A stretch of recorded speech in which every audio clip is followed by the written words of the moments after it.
Morning breakfast আজকে bread omelette আর গরম গরম চা। শীতের সকাল মানেই চা দিয়েই স্টার্ট হলো। এইভাবেই আজকে ভিডিওটা তোমাদের সাথে শেয়ার করছি। এখানে দেখতে পাচ্ছ যারা আর কৌশিক কেমন করছে।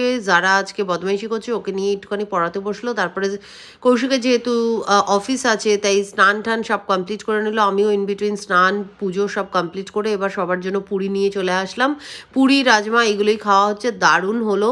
এরপরে ও অফিস বেরিয়ে গেল। এরপরে আমি আর যারা ছিলাম। তারপরে ইভিনিংয়ে যারাকে স্ন্যাক্সটা দিয়ে দিলাম ঝটপট করে।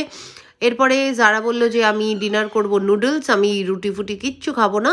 তো ওর জন্য আমি চা খেতে খেতে আমি নুডলসটা বানালাম। ইন বিটুইন ও পড়ে নিল।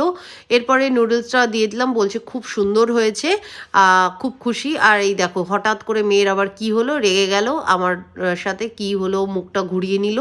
একে বোঝা খুব মুশকিল। যাই হোক, আমি ম্যানেজ করে তারপরে আমি গেলাম জিমে। জিমে ওয়ার্কআউট করে এইভাবে ভিডিওটা রাখ